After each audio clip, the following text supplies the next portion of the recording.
It's hard to analyze data when it's siloed. So we've extended OpenSearch Analytics to Amazon CloudWatch Logs and Amazon Security Lake. Now you can get operational and security insights without duplicating data. Unified data with real-time insights. Simplified. Hello, episode 7 of AWS Cloud Operations Show. Welcome you all to yet another episode. We're so happy to have you here. My name is Amir Kumar Jagannathan. I lead a team of specialist solution architects, and we focus on cloud operations, including AWS monitoring and observability and cloud management services. Today, you all might have seen the banner. There's no secret here. We're going to talk all about open source observability on AWS.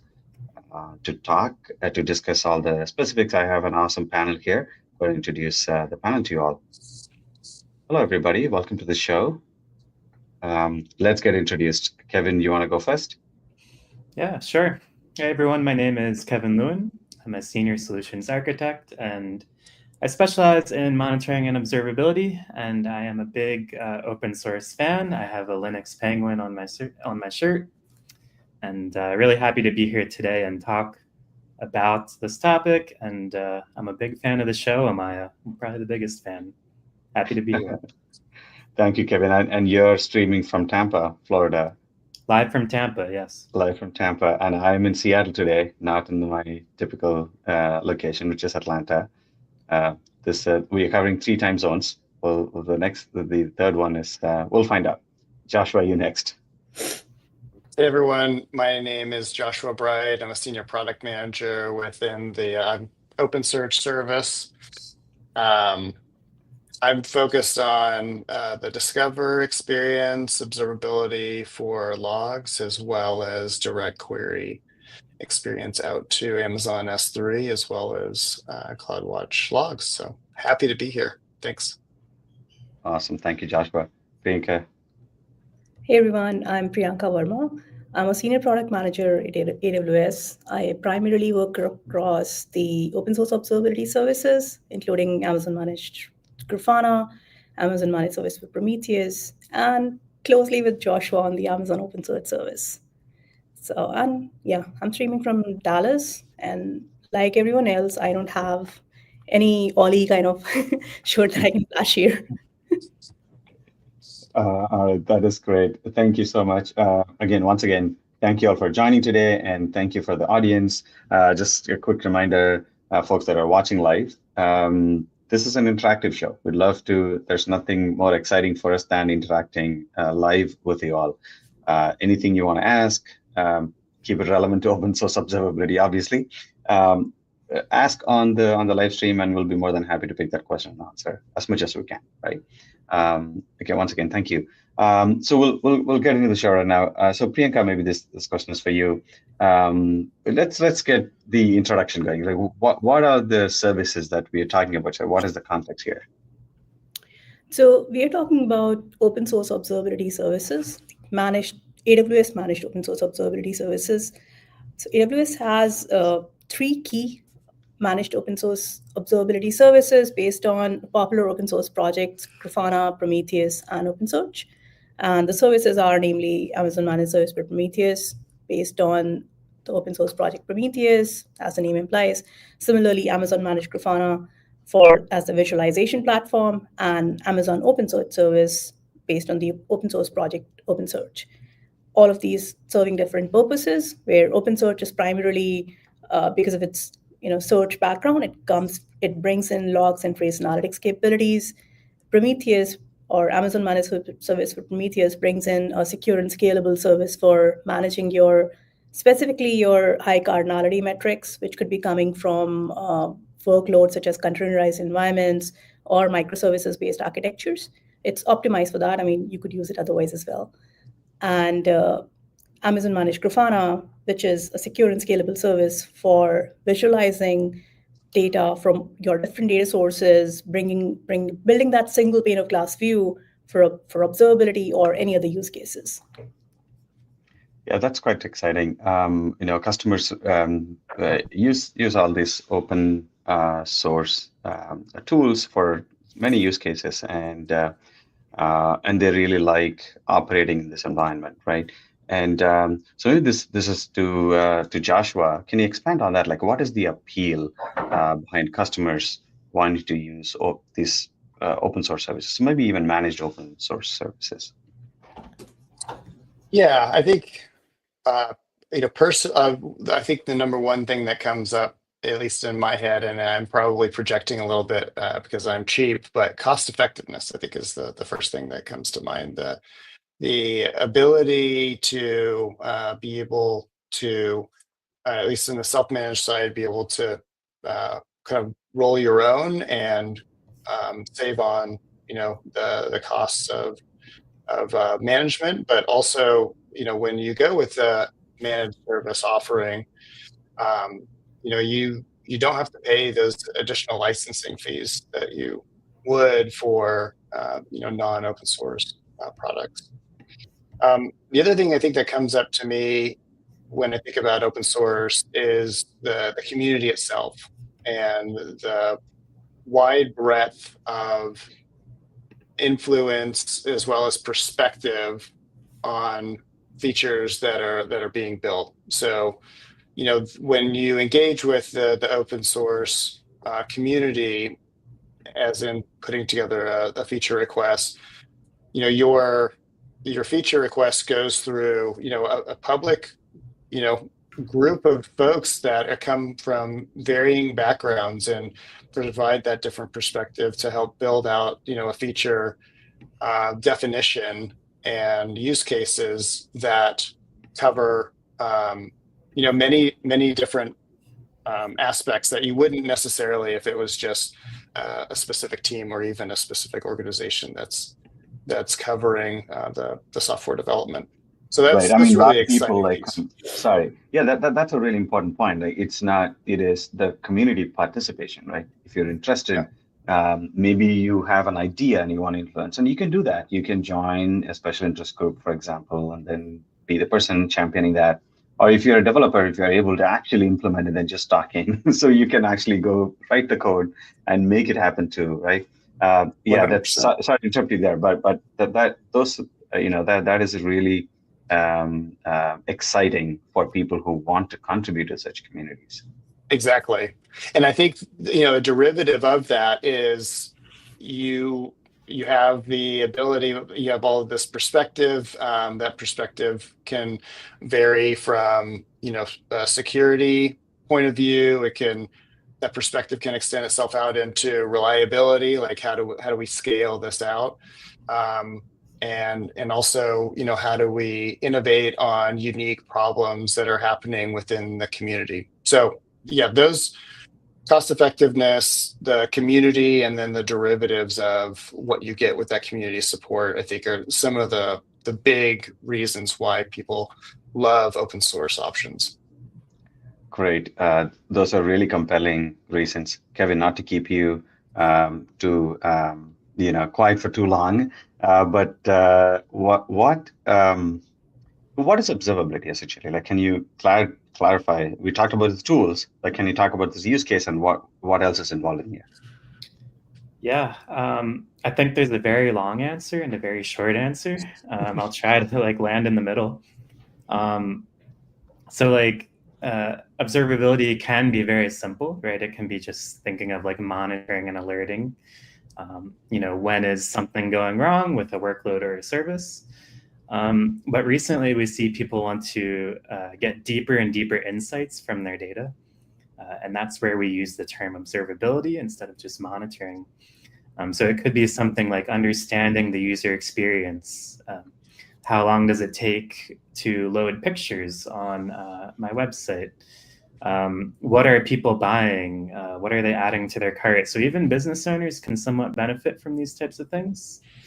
And we're just basically trying to take in lots of operational data, usually in the form of metrics, logs, and traces. And we're trying to get as much insight as we can from them. That is great. We have a question already. Any one of us can answer. Sign up if you want. Rakesh is asking to give us some clarity on what kind of source, what kind of data are we talking about here? Yeah, I could take that one. So, I think that it can vary. It can vary. It kind of depends on the architecture that you have. It could be Internet of Things. You could have an agent that sits on an Internet of Thing kind of like device. There could be a router. It could be the JSON kind of hooks that you have in your application itself. It could certainly be all of the wonderful services that Amazon offers and the integrations they have within the observability stack. So it really just depends on how or what kind of device you have that's emitting some sort of signal. Would you say anything different, Kevin? No, that's exactly what I was going to say. It could be anything. So like our open source services like Prometheus and OpenSearch are really just databases. You can ingest data from anywhere. I always say, like, if your toaster can run Linux, you can probably export metrics from it and get them into Prometheus and view them. So People have done that, and people have done that actually, probably. Right? It's not. Yeah. Yeah. So it's I think you all made good points there. It really doesn't matter. The technology, underlying technology that we operate, really doesn't care where the data comes from. It could be your own laptop. It could be your somebody else's machine, some other cloud providers, right, on-prem, and anywhere. As long as they're able to collect the data into the system, it'll work. But please remember, junk in, junk out. You want to make sure that you ingest the right kind of data, it's structured properly, and you're able to correlate the pieces together so you can make sense out of like what the data is trying to communicate to you. That is really important. That's where sometimes you could get lost and not really emphasize on that, and you could lose getting the best value out of the data that you're collecting. All right, so we are going to the next question. Maybe they're jumping ahead a little bit, but I think when people ask questions, I try to okay, let's go answer that. So Sabah Jahan is asking, when you use AMP, which is Amazon Managed Service or Prometheus, where are the logs stored, within AWS or external? I can answer, or Kevin, maybe you want to take it up? Priyanka? I can take it up. Okay, Priyanka. sure. Yeah. So from the question, if you're looking at your logs for like Prometheus logs, like there are logs that you would want to see at the database level, like how your metrics are ingested, and then again, what kind of rules you're running around those. Those will be within AMP, within AWS for that matter. And then anything on your how you're emitting your metrics or the scraper level, how you're collecting your metrics would depend on where you're hosting that component, where your signal producer is, or how you're, where you're managing your ingestion from. Kevin, do you want to add anything to that? No, yeah, that pretty much covered it. It's a managed service, so like the storage of that telemetry is not really something you have to think about, which is one of the big benefits of AMP. But yeah, it's in AWS, and it's going to be HA by default, and built with best practices in mind. Yeah, just to provide clarity, so the managed Prometheus it doesn't deal with logs per se. It's the metric data that you're ingesting into it, and that is stored within AWS, and we use different backend systems for that. But essentially, we're operating a managed Cortex environment in the background, which you don't have to worry about like managing or anything. You get a fully serverless stuff. Maybe we're getting a little ahead of us already. So let us get into the other topic. So yes, we talked about the solution, open source kind of options. And then we talked about like what observability does. Now let's put that together. How does an end-to-end solution look like? Josh, do you want to maybe start with this? Yeah, I think Rakesh asked the question about what all kind of applications or what can all emit data in for observability, and it all kind of begins with the agents, right? So if we kind of look at the overall flow of the data itself, you have an application or you have a device that's emitting a signal. You would install an agent on that device, or the device has the ability to export the data itself. The agents traditionally would push data over to what we'd call a kind of last mile ingestion hub. So you would use, instead of just sending the data from the agents directly into the analytics engine being OpenSearch or Prometheus, right? There's like another kind of area where you can optionally send the data for some additional kind of cleaning and things like that. This is very popular within the logs flow. I think within metrics, it's a little bit less popular because I believe, and folks can keep me honest, I believe that most of the flow on metrics is kind of like a pull methodology, whereas for the agents like FluentBit or Open Telemetry Collector, those are more of kind of like the push methodology. So anyway, data leaves the agent, it goes to an optional hop, which is the last mile kind of ingestion, where there's some enrichment that happens, can be some transforms that happen on your data. We talked a little bit about like making sure that the data is structured in the way that makes sense. This would be a spot or a place where you could help kind of cleanse that data. So you could utilize, common tools for that would be like Open Telemetry Exporter, Data Prepper within the OpenSearch side of the house, or the ingestion service, Logstash, or Kafka. Then after your data is righteous and ready to go into the analytics tool, that analytics tool could be OpenSearch itself. It could be Prometheus. And so you have kind of like the engine itself.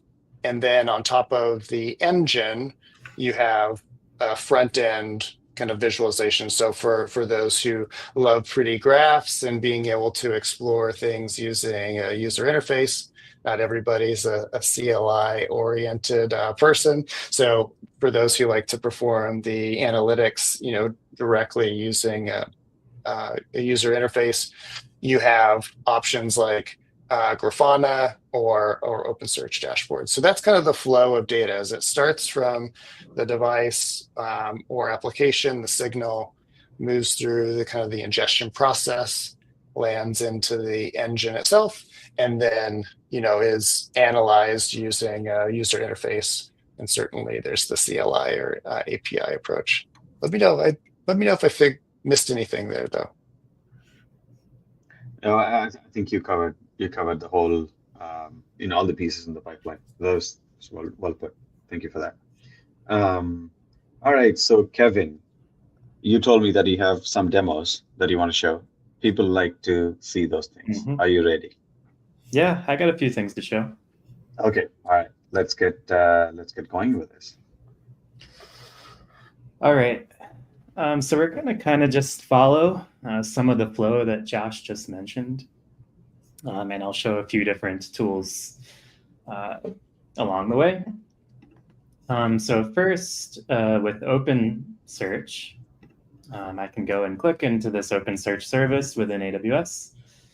And like Josh mentioned, a lot of the times when you collect telemetry from a system, you're going to send it to some type of ingestion service.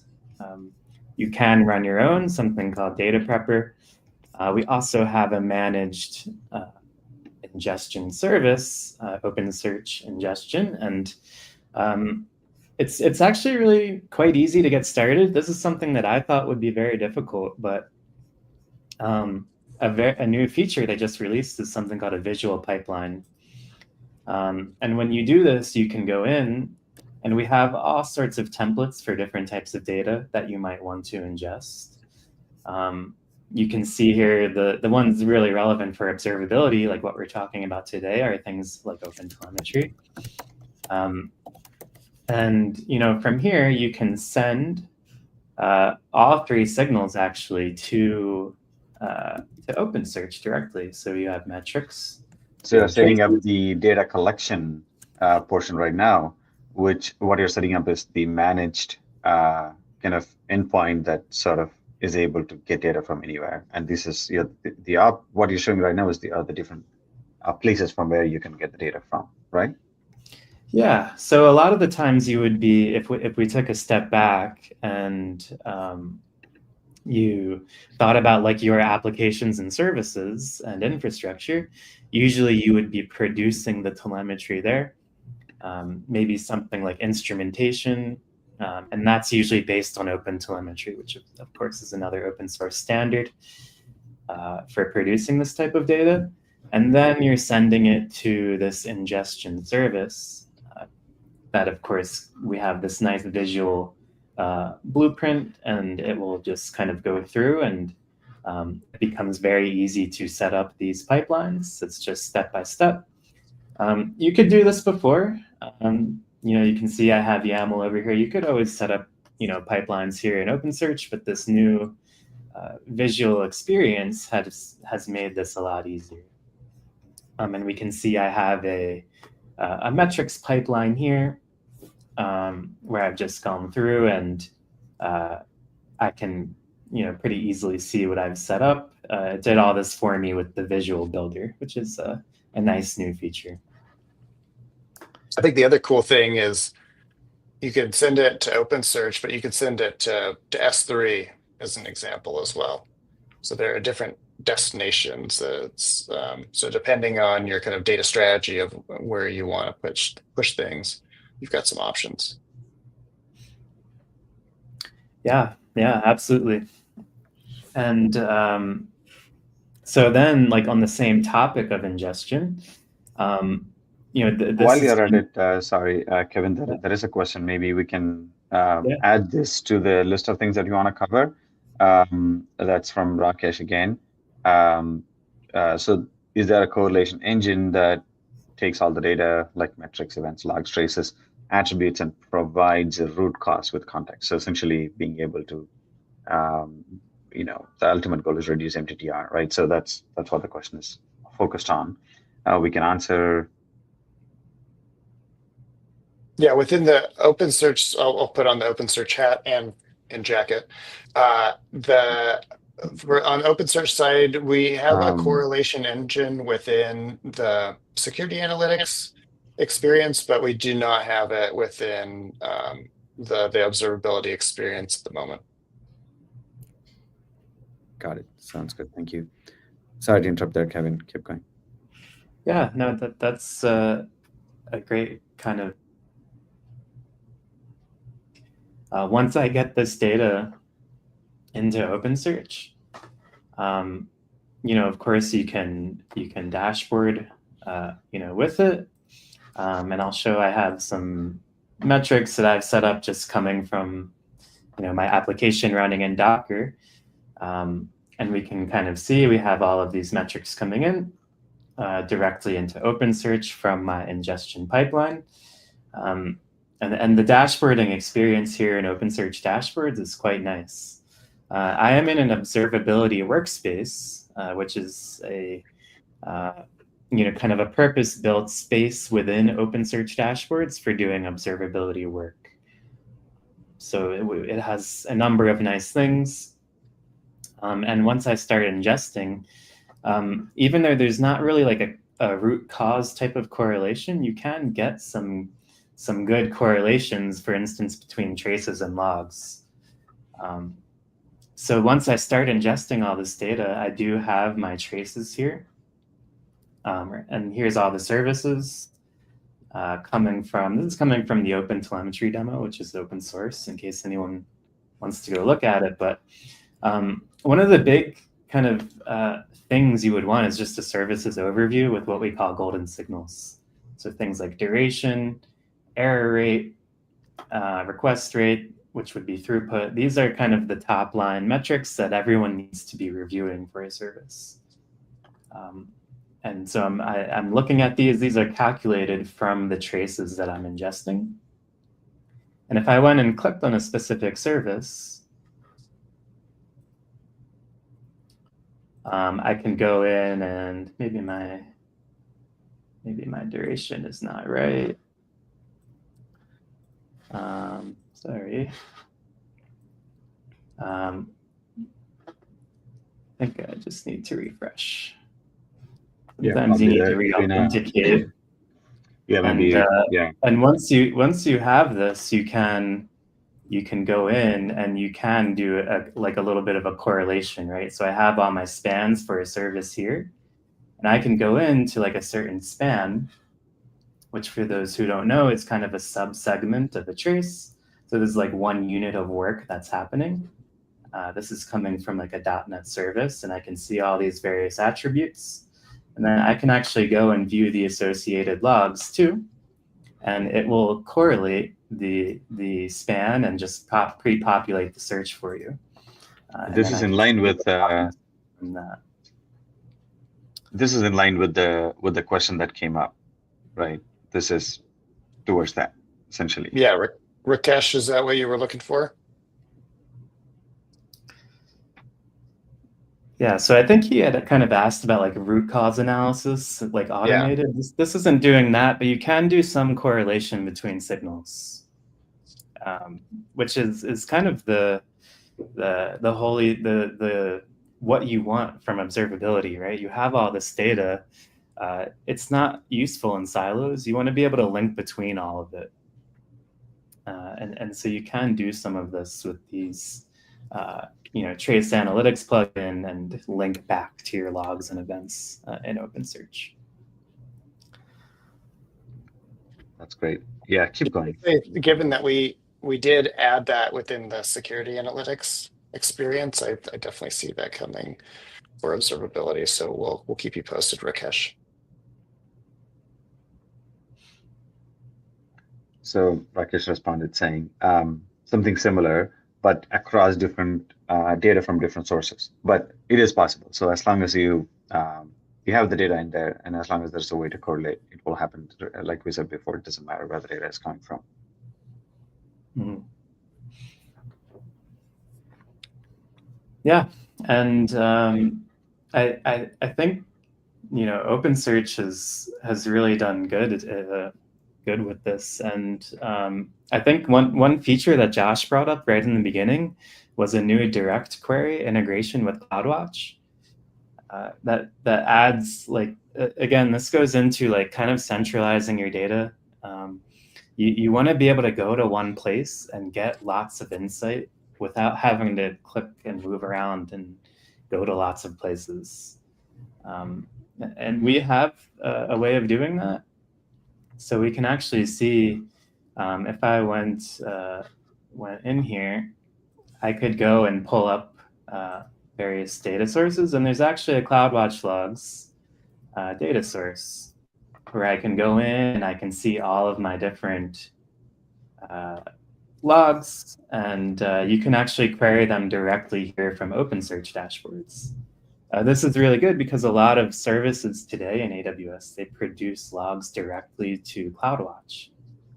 So maybe you have something you don't want to index and kind of spend the compute and time to index it, but you want to be able to query it. You can do that here from OpenSearch, and it's really a good experience. And another part of this integration is these pre-made dashboards. That sorry, Kevin, I just have a question on that integration. Yeah. So that when we say integration, we're talking about like not necessarily copying data or moving the data, right?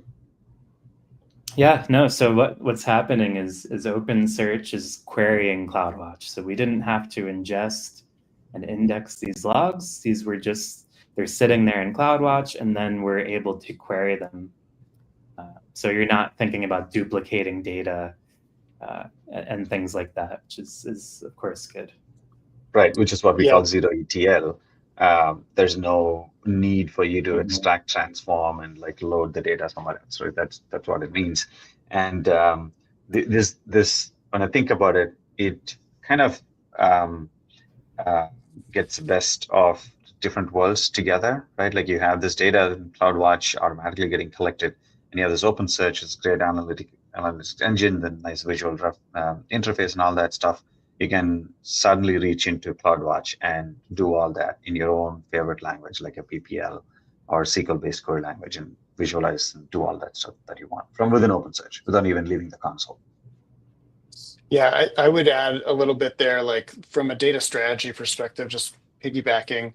That when we talk with customers, there's lots of folks that use subscription filters and they're pushing data, large swaths of data over into OpenSearch.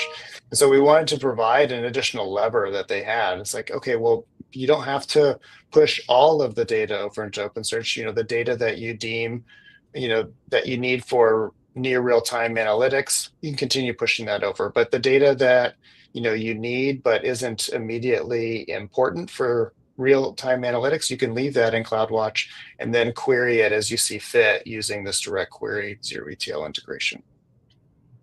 Awesome. Kevin, people seem to really love your demo already. And people want to know if there is a blog post or something they can follow to simulate this. Is there anything we can share, or maybe we can do a follow-up later, but is there anything that we can talk? We have something to direct people towards? Well, so I do think we have a blog post, but also there's something called the OpenSearch Playground. If you just Google it, anybody can access it. And it's going to have a very similar type of data. It's using the same demo. And I think there's even a VPC flow log integration too. So yeah, you can definitely go and test them out. That's a good place to do it. Got it. Thank you. Thank you for that question, Richin. But if you don't find it, feel free to comment on the video on YouTube itself later on if you don't find it. And we'll be more than happy to help you out further. And also, I'm pretty sure there are other mechanisms for you to, if you're looking for like a hands-on experience per se, please talk to your AWS contacts, and they'll be more than happy to schedule like a workshop or something to take you further down this path. Yeah, and so to kind of the last part of that integration, and something that's a really cool part, I think, is there's these pre-made dashboards for certain types of vended logs that it's very common to kind of want to do this type of work with. So I have one here for CloudTrail, and it's a very nice dashboard, and I didn't have to do a single lick of work to make this. You just kind of click through a few clicks in the AWS console, and this will kind of just pop up. And it's really nice, and you can do things like filters. So I can say like, oh, I only want to look at CloudTrail events from US West. And I can go and just kind of do easy visual filtering here from a dashboard. And then let's say like I want to look at this view in more detail. I can go back to my Discover, and you can see that my same filter criteria is actually there. And since this is using DQL, or dashboard query language, I think, Josh, is that right? Is that what that? That's right. I forget all the acronyms, but this is actually like a really nice, simple form of searching. I can search something like assumed role to find my events with an assumed role. And again, they just popped up. We also have, again, the filter down here. So I was really easily able to filter these CloudTrail logs and find all assumed role initiated events from US West too. And again, it was just kind of very easily integrated, which is kind of the big new feature that just made this possible. You could always, of course, send CloudTrail logs to OpenSearch before, but this new kind of integration just makes things really simple for you as an operator. I think that's great.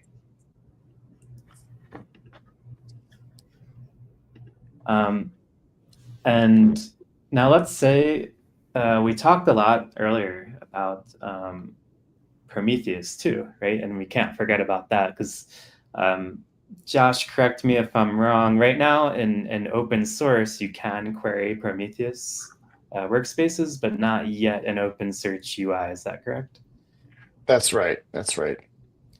Yeah. Sometime in the future, because Okay. generally speaking, when we do something in the open source, it manifests itself in the managed service. So, yeah. Great. Yeah, that's good to hear. And today, if you want to bring in, Prometheus metrics along with these OpenSearch traces and logs, you can do that from Grafana. Right. And use also, I just want to highlight when you showed the CloudWatch logs querying experience from within OpenSearch, which is lovely. And also, there are a lot of CloudWatch customers who continuously use CloudWatch and they query using logs insights.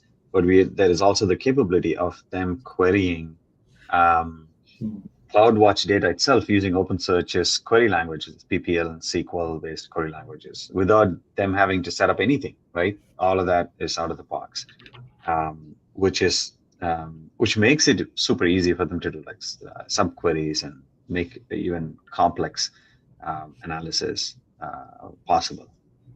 Yeah, I know.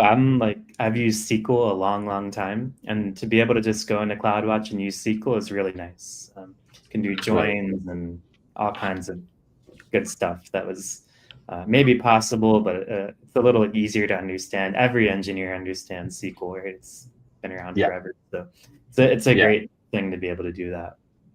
Yeah, Joshua, looks like this question is towards you. Rag is asking about the cost. Yeah, for the direct query experience itself, the cost is minimized to the time that you're querying.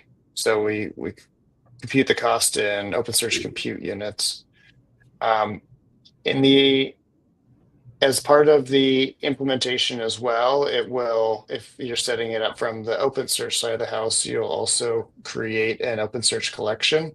So that will run in the background with minimum OCUs that are required to operate the collection. So it's two parts. One is the collection itself, and the other is the query. Both of them are computed with the OpenSearch compute units. Sounds good. Thank you. Sorry, I might have interrupted your flow, Kevin. Keep going. You're the host. It's all good. Please interrupt me more. Yeah, so we kind of looking at some traces and logs in OpenSearch, but we can't forget about Prometheus. So just, I guess, the 30-second overview, we have a managed Prometheus service. And again, we're going to go back to thinking about ingestion and how you get this data here.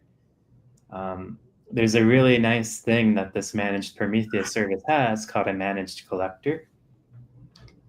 And this is basically just if you're familiar with Prometheus, you have a scrape config. You don't have to run a Prometheus server in your Kubernetes cluster or on your EC2 instance. We will just host the scraper for you. And we can see it just looks something like this. You're basically just giving it a scrape config. And this is kind of just a really basic one that scrapes a Kubernetes cluster. And this is this mainly the pull model, is it? Like Joshua was mentioning about that initially. The absence of a scraper, you will have to deploy something. It could be an OpenTelemetry agent or even a Prometheus server, which it doesn't really store anything, but just does the job of finding the endpoints and discovers the service and then just scrapes that endpoint. Scraping, I know it's a fancy word. Essentially, it's just making an HTTP call. It's a get HTTP call and then just gets whatever the response it gets. It's going to get a bunch of text with some numbers. And that happens to be in Prometheus exposition format and the sends to Prometheus, to the destination, right? Which is the job that Scraper is doing. It's essentially like, hey, you don't need to manage your own infrastructure to do this. We can do that for you, and that's what the Scraper is doing. Yeah, good point. And if you're running a lot of modern services and things you would deploy, like in Kubernetes, will just expose these things. It's usually not that much effort to start getting these metrics, and they'll be on like a /metrics endpoint, and it's usually as simple as just like Amaya was saying, just reaching out, and we pull it for metrics on some type of interval, like I'm doing 30 seconds, and we can then go and grab those metrics and put them into Prometheus. And once they're in Prometheus, the way most people like to view them and interact with them is through Grafana. Can you maybe give a super quick overview of what do you mean by Prometheus, like the process of like how one would set that up on the AWS console on Managed Prometheus service?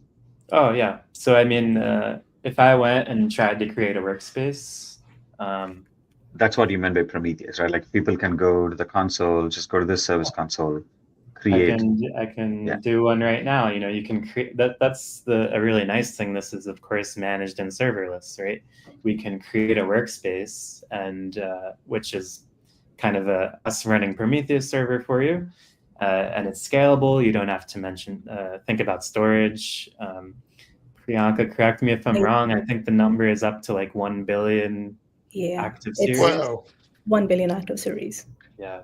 And So if you refresh the page, it would also really already scalable. be created. Sorry, yeah, if you refresh the page, it'll be created already. It usually shows super created, quick. but That's quick. Yeah, see, it takes seconds, which is unbelievable if you think about it. Yeah, and you're basically just given these endpoints, and you, like if you were to use like an OpenTelemetry collector, you can just write to this URL, and then you can query it. And it's you don't have to think about things like the networking and all that, which can be quite difficult when you're running your own Prometheus. Yeah, just want to add there, it does come with the alert manager and basically alerting configs as well. So you can run rules, and from a scaling perspective, you can actually run up to 100K rules. Yeah, that's a good point. We didn't even touch much on alerts like today yet, but a lot of people would say like, what's the point of doing all this? Like you have to eventually alert someone, when something's going wrong. And so, yeah, it is going to have alert manager, and we can actually see that. Oh, of course. Let me get into my workspace. Demos are fun, aren't they? And you're now logging into Amazon Managed Grafana. Yeah, so I'm logging into Managed Grafana. So you can have a visual interface. So I can get a visual view of all of my metrics and alerts pretty easily, right? So I can go in and I collected a bunch of metrics, which I'll actually just pull up here. I can see I'm collecting all of these metrics, and these were from that scrape config that I had made. And now they're all visible, and we're ingesting them, and then we can alert off of them, right? So I have those rules that I defined for Prometheus. I can now see them all here in Grafana, and I can see, if they're normal or not normal. And one kind of newer feature for AMP workspaces is this notion of label limits. A really popular way of using this is as a central tool for kind of all different teams around your org are sending in metrics. And usually like a certain team or business unit might have their own label that they apply to their metrics. So for instance, it would say like memory utilization, and that would come with like 30% as the number, and then you would have a set of key value labels attached to it. For instance, I have instance here as my label, and you can actually set limits. So this prevents kind of one noisy group within your organization from getting you into trouble with the amount of ingestion. You can also just limit the cost. This is a great cost control mechanism. You can set like a default limit, so you're never ingesting more than you want to pay for. And that can be really important, especially in like modern containerized environments. You may have lots of busy metrics coming from every single container that you have. And also want to highlight this important point here. So although you created that in your account and in a specific region, your managed Prometheus workspace, like we mentioned very early on, you can actually send data from anywhere. You can collect data from anywhere, right? As long as you authenticate the API calls using SigV4, AWS SigV4 protocol, then you're good to go, right? It can be across different AWS accounts, other cloud providers, on-prem, really doesn't matter. All of that can be on place, which is a great blessing. But that is what introduces the problem of everybody collecting a lot of data into one workspace, and you cannot limit, prioritize who should always be sending metrics versus who can be kind of throttled. And that's what this feature kind of helps you achieve, correct? Yeah, so I think two parts there, one of which Kevin covered, that you're protecting your rest of the teams or groups from this one noisy kind of group or team that's sending a lot of metrics. But you're also protecting some of these critical services or teams where you don't want their metrics to be ever dropped, by defining these limits, by giving them flexible and rather a buffer which allows them to have more capacity than the others. Got it. And Rakesh has this question. I know, Rakesh, you have another question. I'll get to that, but this one is more relevant to the current context. Kevin, do you wanna take it, essentially about rules and alerts here? Yeah. So the question is about kind of processing data and kind of transformations. For specifically talking about Prometheus, we do have something called rules, and a rule basically will you can have like a certain rule with a certain expression where you're kind of taking like a certain metric maybe and doing an aggregation or an average or some type of calculation. And that'll all happen on ingestion or on some type of interval that you set. And then you can visualize after the fact. Yeah, in short, the answer is yeah. You don't need any Lambda functions or anything like that. So managed Prometheus can help you. Sorry, Priyanka, do you have anything to add on that? Yeah, I just want to add to that PromQL itself is quite expressive in the Prometheus query language in kind of doing that kind of transforms. But sometimes it can really get expensive depending on what kind of transforms you're looking at, aggregations, and the amount of data. So recording rules, like Kevin mentioned, they come in really handy in kind of preparing your data in a way that you want to visualize it. So it creates new set of metrics. The result of this recording rule is a new metric that you can actually query and visualize on. That's cool. Great, thank you. Yeah, keep going, Kevin. Yeah. And I do have just to visually show that label limit. If we go back, we can see how I have that set up at 5,000. I'm saying I don't want more than 5,000 active series. And just to define the word series, it's basically a combination of the metric name, the value, and the labels. And if we went, what does active mean, Kevin? What does that mean? I'm sure that needs some explanation also, right? Active, I'll rely on Priyanka for the exact definition. It's some type of time frame. Yeah, it's last 2 hours. So any series that has been actively sending data in the last 2 hours is an active series. And to Kevin's point, a series is a combination of all the metadata, metric, labels, and kind of dimensions you define on that.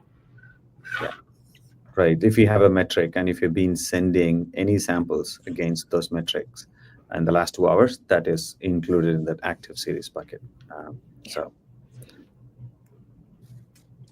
And there's another question about this. I think we have some idea on that. Kevin, maybe that's something you want to. Yeah, you can put a Prometheus workspace in a VPC. So then you would access it through private communication. And you can also create private link and reach privately. All right, thank you.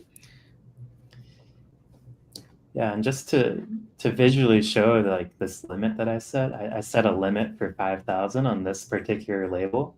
So you can pretend, oh, this instance, whatever these guys, I don't want as many metrics from them. And then to show how that looks, I have, I can see that limit, right? I'm just querying, this is a vended metric from CloudWatch, actually, and I'm querying it directly from Grafana. And I can see my limit. I can see that the amount I have coming in for that label is actually 18,000 series, which is active series, which is more than 5,000, of course. And then if we look over, we can see all the discarded samples, because each series can have a number of samples. So I've dropped 73,000 samples in the last hour. Basically that I'm not ingesting, I'm not paying for that ingestion, because I set this limit up to block those from that particular label. So it's a really good control mechanism to help you with operating your workspaces. Yeah, so basically all the metrics about the workspace itself is being sent to CloudWatch. So you're not monitoring the monitoring system within the same monitoring system. And we have another place where you can go look at and then set alerts and essentially make use of CloudWatch's capabilities to operate this resource, which is the Managed Prometheus workspace, right? And this dashboard just comes out of the box too? I built this one. This is a custom dashboard. Looks cool. Yeah, so you can... Go ahead.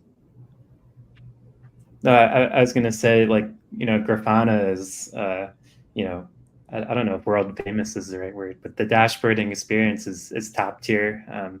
It's really nice and simple and performant to create nice dashboards in Grafana. So this is just a few panels.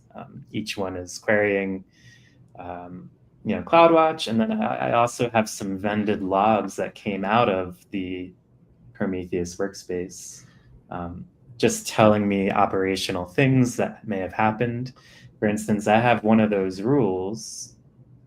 We can see these rules here, and one of them has an error, right? The expression is not set up properly for whatever reason. And I can actually see that here logged out to me, and I can do things like set alerts off of, the presence of these log messages, so I know when something bad is happening. Since we are on Grafana, I would just also call out that you can actually correlate us. We can set up your interactive correlations too. Not sure, Kevin, you set that up here, but you can see there is an option where you could actually link your data from one data source. It could be Prometheus metrics, probably based on some labels that you're using for your service names, and then look for corresponding logs from OpenSearch and traces. Yeah. And the other one I wanted to call out is, yes, you're using the Amazon Managed Grafana interface here, but if you're already using, let's say, a self-hosted Grafana, or you want to just test things out, you can actually use that as well, right? Like there's really nothing that's not stopping you from doing this. Yeah, and you can go from a self-managed Grafana to a managed Grafana pretty easily. One of my colleagues has a really good open source tool actually for migrating. You can look it up, Grafana Migrator. Maybe someone will have a link or something on the YouTube link, but yeah, it's your same like dashboard definitions and data source definitions and alert definitions should all just kind of seamlessly be able to go between the two. Since this truly is just Grafana, right? It's nothing, special or unique about it. Just we're running it for you. You can bring all your own operational excellence with Grafana, and you can just kind of come over with your dashboards and things. Right. That's great. So one of the topics that I'm going back to the scraper the collection mechanism there. And if I don't have a scraper, let's say I'm collecting from on-prem environments, right? For example, and I don't believe we support scrapers for on-prem environments yet. So if we don't, then I'm going to deploy my own agents like Prometheus Server or OpenTelemetry Collector or whatever. But if I'm deploying my agents and I also want high availability in that agents, like how do I deploy multiple agents to collect from the same targets and still be, so I can have high availability in collection while I have the destination high available already? What are the techniques there? How does Managed Prometheus support that use case? Yeah, so you can definitely, you arguably should scale like collectors horizontally. And you usually would apply some type of like external label to like maybe it's environment ID or something like that. And when they get to Managed Prometheus, you can basically it'll perform the deduplication of that because you would presumably have multiple metrics with the same name and potentially the same labels. But if they come from the exact same environment, we can basically drop that on ingestion, so you only get one sample coming in. And that is automatically handled by the Prometheus service, right? That is the only thing that the users have to do is simply add certain labels to the metrics through the collector configuration, and that will all automatically be taken care of. The deduplication will be taken care of by the Managed Prometheus service, which is pretty cool, actually, right? When I think about it, I don't want to have like just one agent going and scraping all my stuff, and then suddenly there is nothing coming through, and I find that this agent got killed by somebody, or some process killed it, or some machine went down. That are mostly in on-prem situations. You never know what will happen, right? That's actually quite cool. Is there any other use cases or any other features that you want to showcase, Kevin? Let's see. I do want to also briefly show, and again, I have to log in, of course.